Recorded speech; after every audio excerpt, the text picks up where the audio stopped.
선거구 획정안이 획정되면서 총선 출마자들이 분주해졌습니다. 각 당마다 공천 작업에 들어간 가운데 출마자마다 지역구 분할과 합구에 맞는 전략 마련에 들어갔습니다.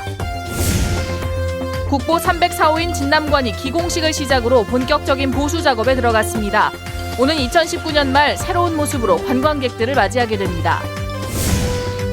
이성웅 전 광양시장이 광양보건대 신임 총장으로 취임했습니다. 데스크 인터뷰 오늘 이성웅 총장에게 광양보건대 현안과 앞으로의 발전 방향을 알아봅니다. 지역 음식점에서 파는 소주 가격이 큰 폭으로 올랐습니다. 경기 불황 속에 서민 물가 상승을 부추기고 있습니다. 여러분 안녕하십니까? 선거구 획정위원회가 선거구 획정안을 국회에 제출하면서 이제 본회의 처리 절차만 남았습니다. 당 공천을 앞둔 총선 후보자들은 선거구 분할과 합구에 따라 표심을 잡기 위한 새로운 전략 마련에 분주합니다. 김종태 기자입니다. 선거구 획정위원회는 기존의 순천 곡성 선거구에서 곡성을 분리하고 광양 구례에 합치도록 조정했습니다. 호남 유일의 새누리당 지역구인 순천 곡성 선거구에서 현 이정현 의원의 고향인 곡성이 떨어져 나간 것입니다. 이 의원이 선거구 분리에도 불구하고 순천 지역구에 출마를 결심한 상황에서 이 지역에서 더불어민주당과 국민의당 공천을 누가 받느냐에 따라 치열한 승부가 예상되고 있습니다. 이번 획정안에 대해 곡성군 주민들은 불만이 많습니다. 순천 선거구와 합쳤을 때도 후보자들의 선거운동에서 소외 지역으로 여겨져 왔는데 광양 구례와 합구가 되더라도 여전할 것이라는 생각 때문입니다. 고흥 보성 선거구도 새롭게 조정됐습니다. 기존 선거구에 강진과 장흥군이 포함됐습니다. 선거구 통합으로 국민의당으로 당적을 옮긴 고흥 보성 지역구 현 김승남 의원과 장흥 강진 황주홍 의원이 공천 과정부터 승부를 벌이게 됐습니다. 국민의당으로는 전남 지역 소속 의원 3명 가운데 2명이 한 개 선거구에서 맞붙게 된 것입니다. 여수 갑과을 선거구는 그대로 유지되는 것으로 정리됐습니다.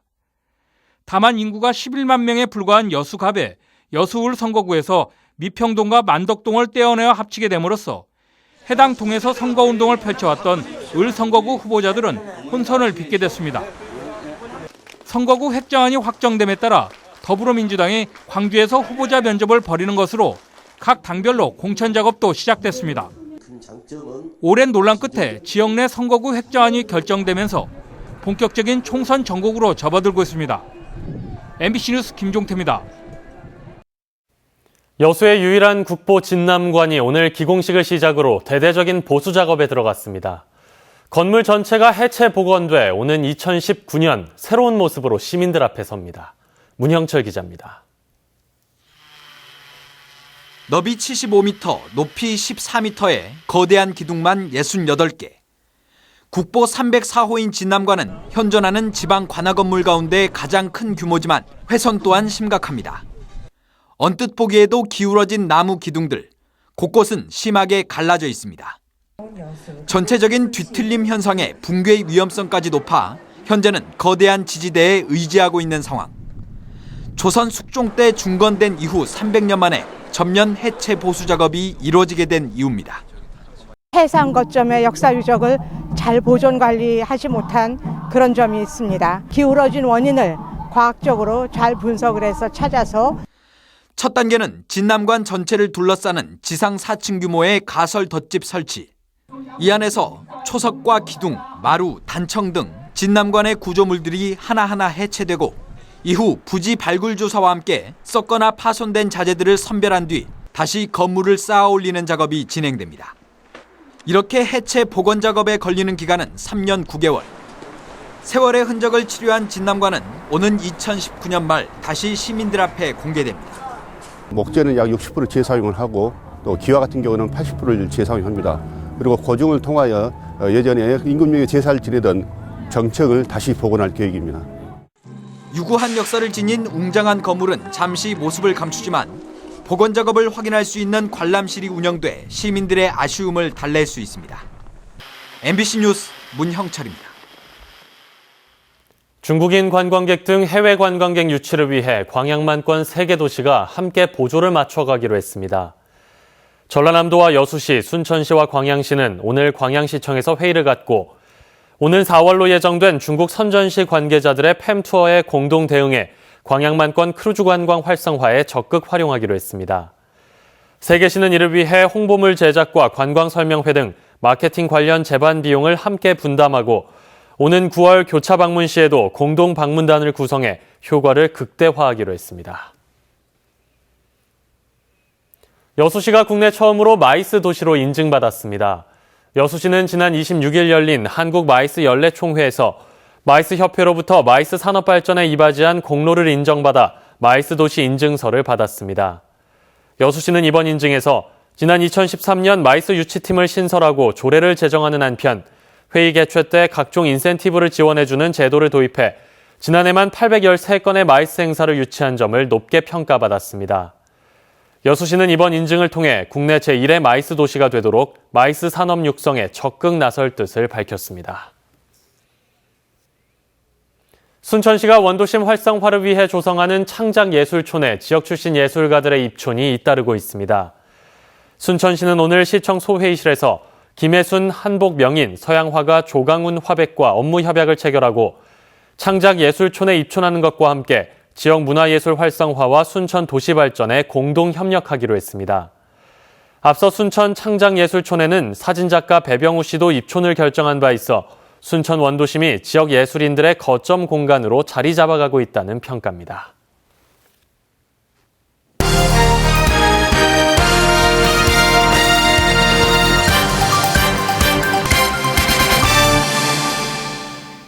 광양보건대 신임 총장으로 오늘 이성웅 전 광양시장이 취임했습니다.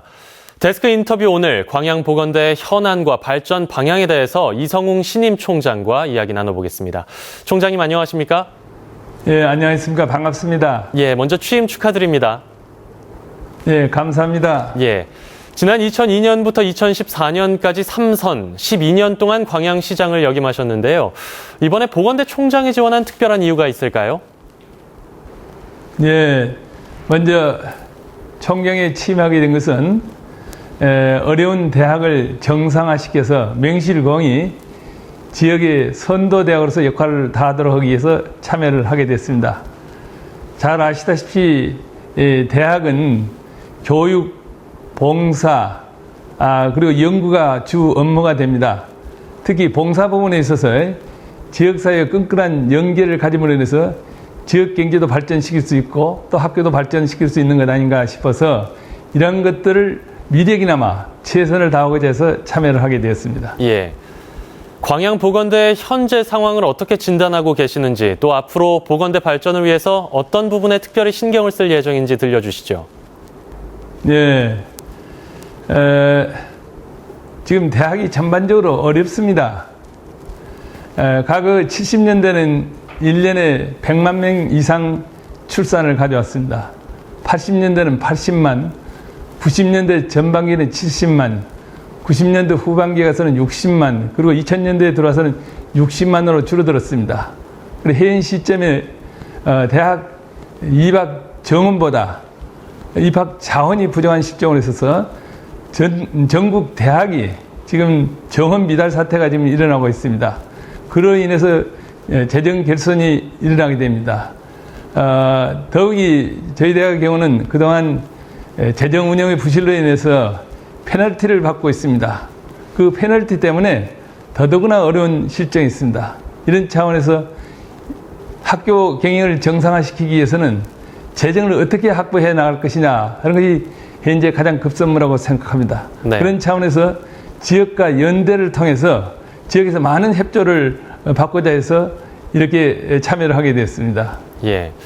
말씀해 주신 것처럼 학교가 정상화되고 있긴 하지만 여전히 사정이 어렵습니다. 설립자의 횡령도 있었고요. 전 재단과의 갈등도 여전한데요. 어떻게 풀어나가실 계획입니까? 지금 현재 임시이사, 일명 또 간선이사 체제로 운영을 하고 있어서 학교 운영에 별다른 어려움은 없습니다. 그러나 지금 이 시점에서 정원을 못 채우는 문제 때문에 구성원 모두가 총력을 기울여서 금년 입학 자원도 확보를 해서 지금 운영을 하게 되었습니다. 앞으로도 이런 문제들이 계속 일어나게 될 것 같습니다. 그래서 저는 평생 교육을 통해 가지고 틈새 교육, 또 100세 시대에 있어서의 인생 설계 교육이랄지 또는 취업 전환을 위한 교육이랄지 전공 심화 교육이랄지 다양한 교육을 통해 가지고 수익도 창출하면서 지역사회의 새로운 인재 육성에 최선을 다하고자 합니다. 네. 앞으로 광양보건대 발전을 위해서 열심히 뛰는 모습 기대하겠습니다. 오늘 말씀 고맙습니다. 네, 감사합니다. 예, 지금까지 이성웅 광양보건대 신임 총장과 이야기 나눠봤습니다. 전라남도가 의료원 비리와 관련해 강진 의료원 직원들을 중징계하겠다고 밝힌 가운데 순천 의료원에 대해서도 조사가 계속되고 있습니다. 전라남도 감사실은 경찰이 발표한 순천 의료원장의 안과용 의료기기 도입 관련 비리 혐의는 수사 결과를 보고 조치할 예정이며 지난달 감사에서 규정에 없는 수당이 직원들에게 지급된 정황이 발견돼 확인하고 있다고 밝혔습니다. 또 순천 의료원 공보의 11명이 지난 2013년 9월부터 2억 원이 넘는 추가 수당을 받은 것으로 보고 감사를 진행 중이라고 덧붙였습니다. 여수시 보건소가 의료 혜택이 취약한 섬 지역에 대한 민관 합동 의료 서비스를 확대 추진합니다. 여수시 보건소는 다음 달 10일 삼산면 손죽도를 시작으로 오는 11월까지 지역 내 5개 섬 1,200세대 2,300여 명의 주민들을 대상으로 민관 합동 의료 서비스 사업을 진행할 계획입니다. 보건소는 섬 주민 통합 의료 서비스 사업을 특수 시책으로 마련해 4년째 전개하고 있으며 의료 사업에는 지역 공무원과 자원봉사단체는 물론 지역 의료기관 등이 참여하고 있습니다.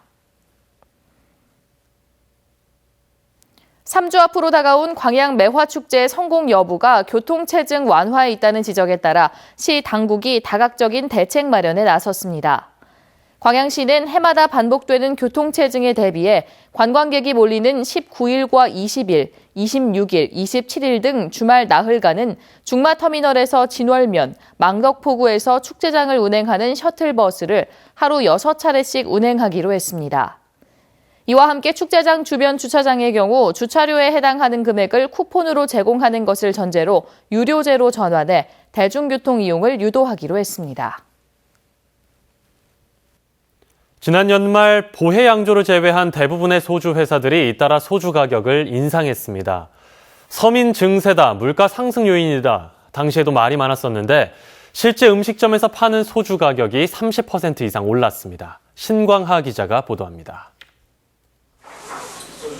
붕어찜 전문점인 목포의 이 음식점은 요즘 애주가들의 발길이 끊이지 않습니다. 지난해 12월 이후 소주값이 일부 인상됐지만 여전히 한 병에 3,000원을 고수하고 있기 때문입니다.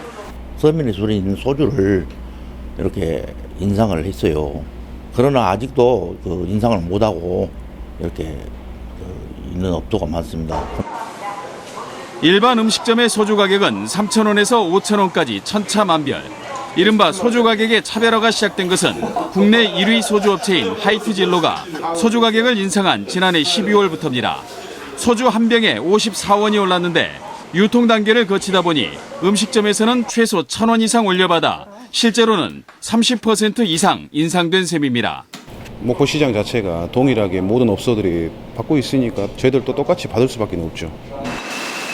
문제는 보해 등 출고가를 올리지 않은 소주도 음식점들이 덩달아 가격을 올려받고 있다는 점. 그러나 일반 업소 요금은 업주들의 자율에 맡겨져 특별히 규제할 방법이 없습니다. 제조회사에서는 가격에 대한 그 권한이랄까 이야기를 할 수 있는 사항이 아니거든요. 그건 전적으로 업주들 자율적으로 이루어지는 가격 상입니다. 소주 출고가 인상이 음식점에서 팔리는 소주 가격 폭등으로 이어지면서 서민 물가 상승을 부추기고 있습니다. MBC 뉴스 신광하입니다. 순천시가 배수 펌프장 유휴지를 활용해 태양광 발전 시설을 설치합니다. 순천시는 에너지 자립 시책에 부응하고 자체 에너지 생산을 통한 시 예산 절감에 기여하기 위해 풍덕 1, 2 배수 펌프장과 동해동 우수 저류 시설 등 4곳의 배수 펌프장 내 유휴지에 친환경 태양광 발전 시설을 설치합니다. 순천시는 오는 4월 친환경 태양광 발전 시설이 완공되면 시간당 40kW의 발전이 가능해 연간 400만 원의 전기요금 절감 효과가 있을 것으로 예상하고 있습니다. 여수시가 지역의 의료기관과 시민 건강 증진을 위한 업무 협약을 맺었습니다.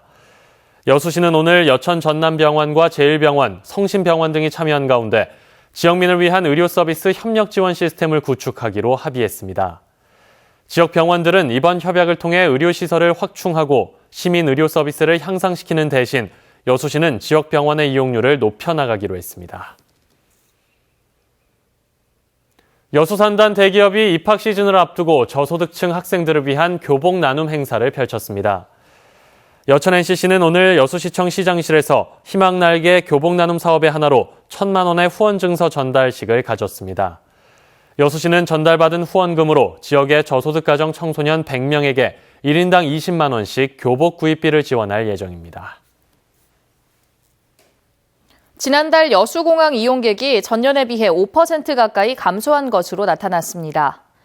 국토교통부에 따르면 지난달 여수공항 이용객은 15,861명으로 지난해 같은 기간 16,600여 명에 비해 4.7% 감소했습니다. 반면 같은 기간 전국 공항의 국내선 이용객은 전년 대비 8.3% 증가한 221만 1,000여 명으로 집계돼 대조를 보였습니다. 순천대학교는 동물자원학과에 박광욱 교수가 속한 공동연구팀이 주요 면역 관련 유전자를 완전히 제거한 복제돼지를 생산하는 데 성공했다고 밝혔습니다. 박 교수는 이번에 면역 유전자를 제거한 돼지는 줄기세포를 주입했을 때 거부 반응이 거의 없고 바이러스성 질병이 돼지에 퍼지는 과정을 면역체계의 방해 없이 관찰할 수 있다며 앞으로 에이즈와 장기 이식 관련 실험 등에 쓰이게 될 것이라고 설명했습니다.